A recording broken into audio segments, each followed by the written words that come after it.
Assalamualaikum warahmatullahi wabarakatuh. Saya Davina Maharani, perwakilan dari kelompok 4, akan mempresentasikan mengenai hormon tiroid dan antitiroid. Adapun kelompok kami beranggotakan Alda Sefti Ababil NPM 1, Davina Maharani NPM 28, Diah Muldianah NPM 29, Diani Aprilia NPM 30, Faizal Auladi NPM 33, dan Herdiana Ferliani NPM 41.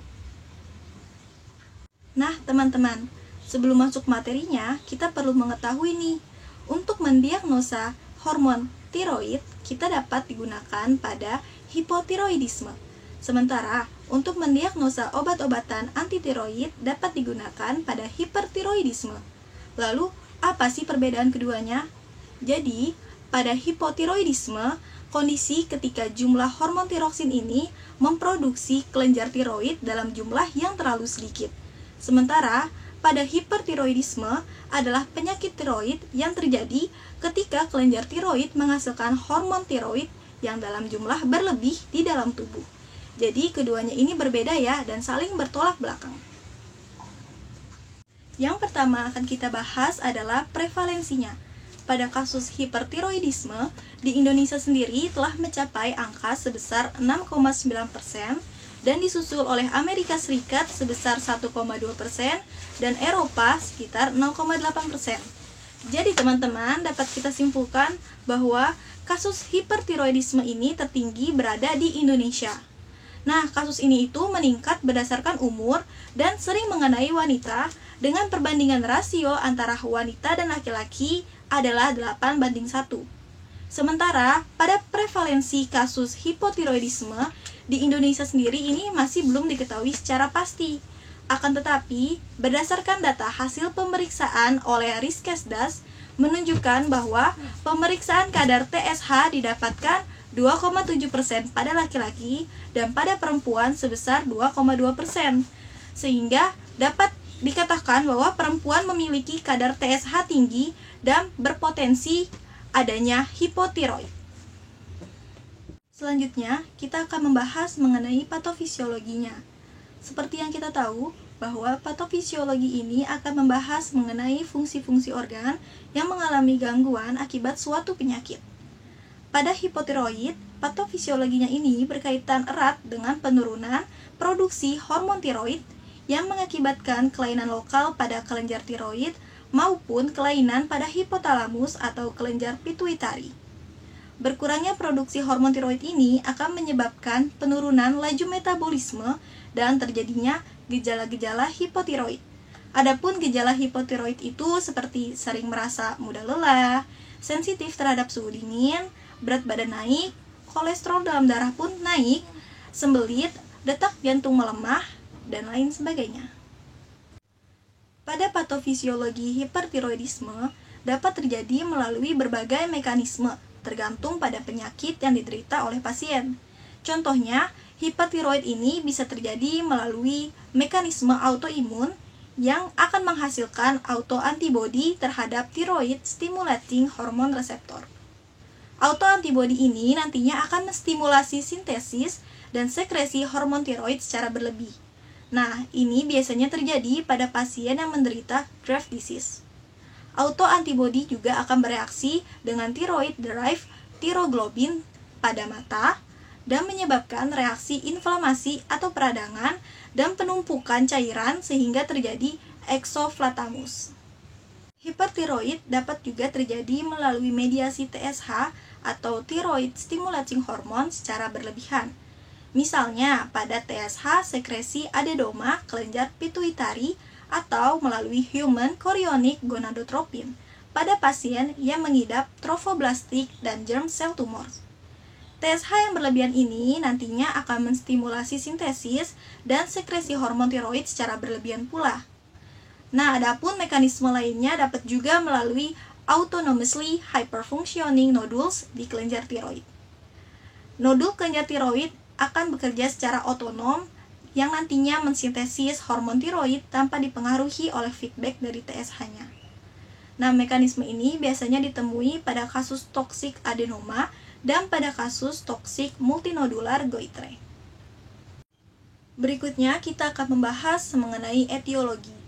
Yang pertama adalah kongenital. Ini biasanya umum ditemukan pada daerah dengan defisiensi asupan yodium endemis.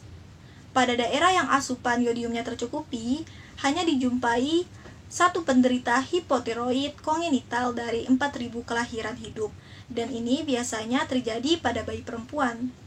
Kedua adalah hipotiroid akuisital, yang dapat diakibatkan oleh beberapa faktor seperti kekurangan yodium dalam makanan yang dapat memicu adanya penyebab hipotiroid.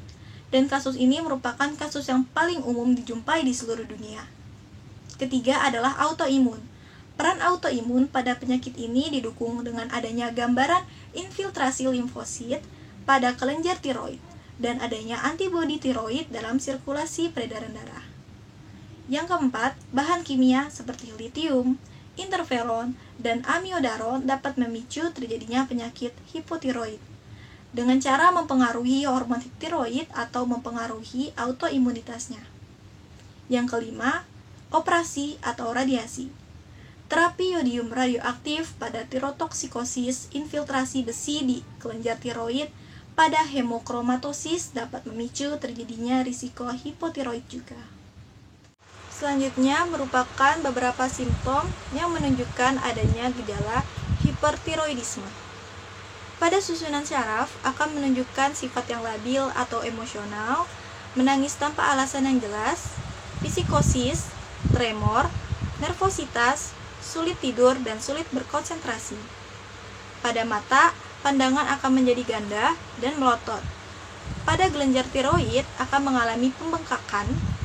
Pada jantung dan paru akan mengalami sesak napas, hipertensi, aritmia, berdebar-debar, gagal jantung, tekanan nadi pun ikut meningkat.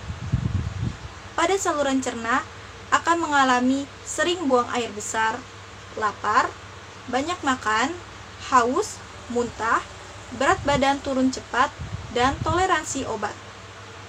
Pada sistem reproduksi, tingkat kesuburan akan menurun, menstruasi berkurang, tidak haid, dan libido menurun.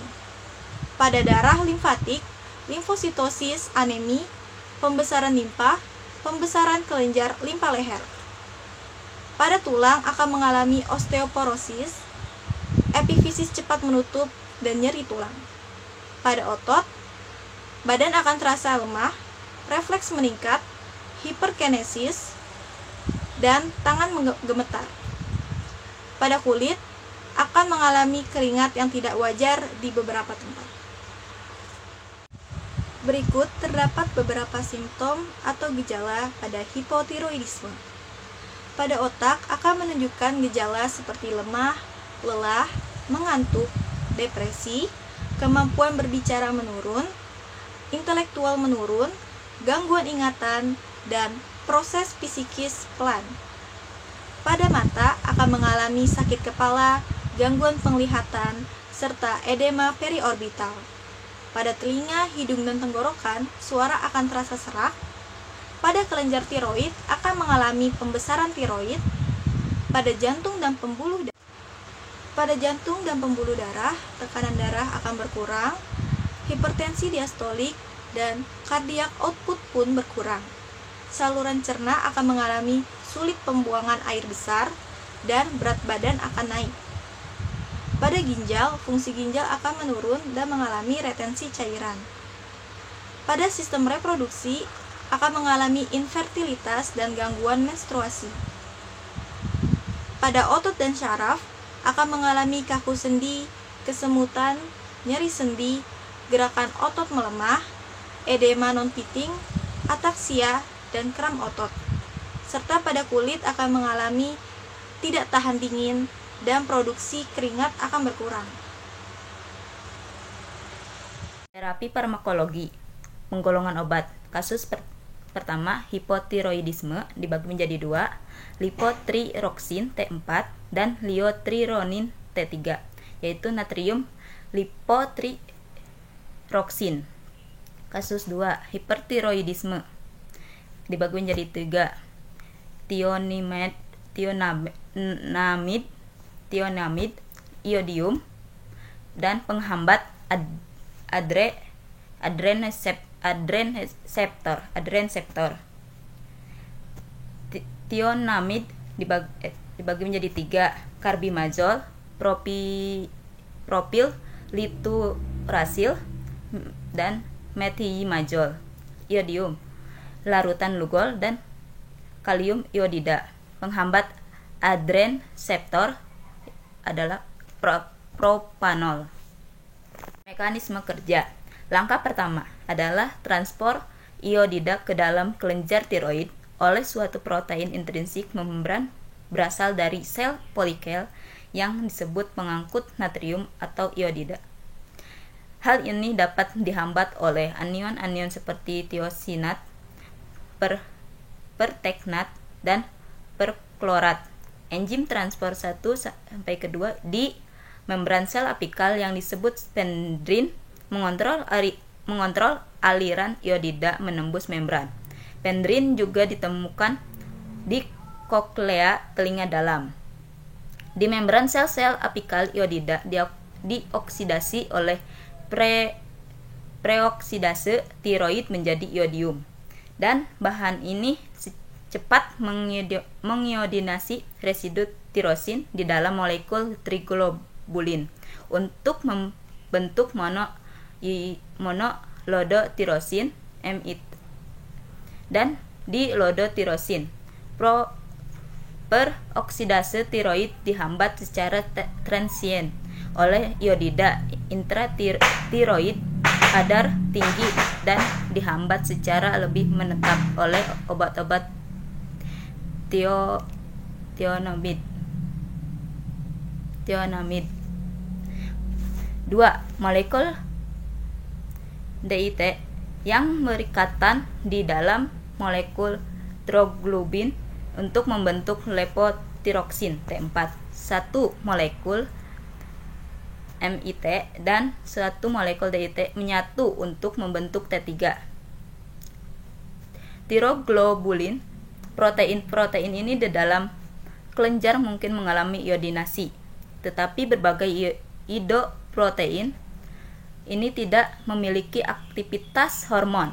Tiroksin, T3, MIT, dan DIT dibebaskan dari triglobulin oleh proses eksostosis dan proteolisis.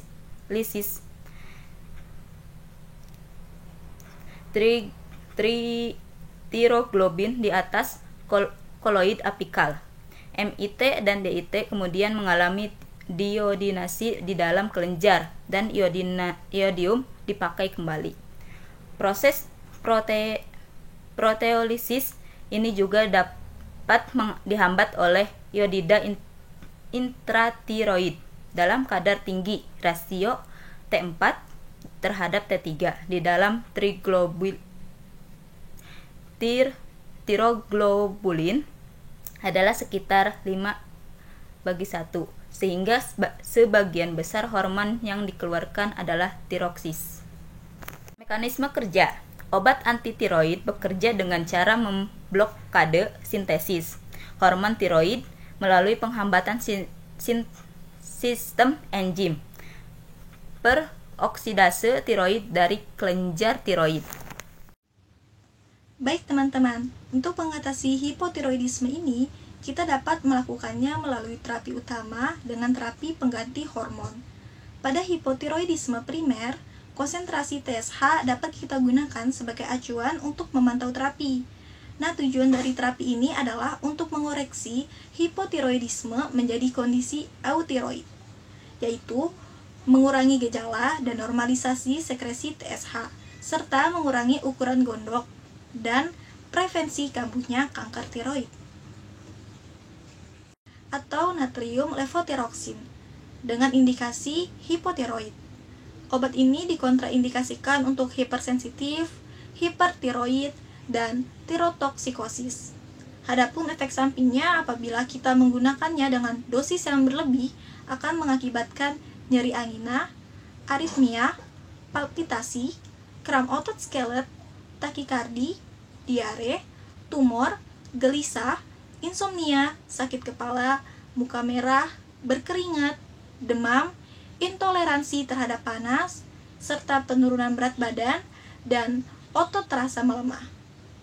Untuk dosisnya, pada orang dewasa dapat digunakan 50 hingga 100 mg per hari untuk dosis awal dan dikonsumsi sebelum sarapan. Untuk setelah metabolisme normal dapat dikonsumsi sebanyak 100 hingga 200 mg per hari. Sementara untuk pasien yang berusia di atas 50 tahun, dapat digunakan maksimal dosis awal sebesar 50 mg per hari, dan untuk pasien riwayat jantung, dapat digunakan dosis awal sebesar 25 mg per hari atau 50 mg per hari. Selanjutnya, kita akan membahas mengenai efek farmakodinamik hipotiroidisme. Levotiroksin merupakan hormon T4 sintesis yang memiliki efek fisiologis yang sama dengan T4 endogen, sehingga mampu mempertahankan kadar T4 normal saat terjadi defisiensi. Levotiroksin ini memiliki indeks terapeutik yang sempit dan dapat dipikat untuk mempertahankan keadaan eutiroid dengan TSH. Pada pasien yang melakukan pengobatan dengan levotiroksin akan memiliki efek negatif pada pertumbuhan dan perkembangan, fungsi kardiovaskular, metabolisme tulang, fungsi reproduksi, fungsi kognitif, keadaan emosional, fungsi pencernaan, dan metabolisme lipid. Dosis levotiroksin ini harus dipikat secara perlahan dan digunakan secara hati-hati, serta pasien harus dipantau untuk menghindari efek ini. Jadi teman-teman, apabila pengobatan levotiroksin ini dilakukan secara berlebihan, maka akan menyebabkan peningkatan pada denyut jantung dan kontraksitas jantung, terutama pada pasien dengan riwayat penyakit kardiovaskular dan pada pasien yang telah lanjut usia. Sehingga levotiroksin ini harus dimulai dengan dosis yang lebih rendah daripada yang telah direkomendasikan. Pada pasien yang menerima levotiroksin bersamaan dengan agen simpatimetik harus juga dipantau untuk dilihat tanda-tanda dan gejala ketidakcukupan koroner. Jika gejala jantung berkembang atau semakin memburuk, maka kita perlu mengurangi dosis dari levotiroksin tersebut, atau bila perlu ditahan selama 1 minggu dan digunakan kembali dengan dosis yang lebih rendah. Apabila penggantian levotiroksin dilakukan secara berlebih, nantinya akan mengakibatkan peningkatan resorpsi tulang dan penurunan kepadatan mineral tulang, terutama pada wanita pasca menopause. Peningkatan resorpsi tulang dikaitkan dengan peningkatan kadar serum dan ekskresi urin kalsium maupun fosfor, ketinggian dalam fosfat basa tulang, serta menekan kadar hormon paratiroid serum. Sehingga kita perlu memberikan dosis minimum levotiroksin yang mampu mencapai respon klinis dan memiliki biokimia yang diinginkan untuk mengurangi risiko ini. Penambahan terapi levotiroksin pada pasien dengan diabetes mellitus dapat memperburuk kontrol glikemik dan juga dapat mengakibatkan peningkatan agen antidiabetik atau persyaratan insulin. Sehingga kita perlu melakukan pemantauan pada kontrol glikemik dengan hati-hati setelah memulai, mengubah, atau menghentikan levotiroksin. Terapi hipertiroidisme. Pengobatan untuk hipertiroidisme adalah dengan menggunakan obat antitiroid, radiodiodin, dan atau pembedahan. Kadar TSH berguna untuk mendiagnosis hipertiroidisme, namun tidak dapat menentukan tingkat keparahannya.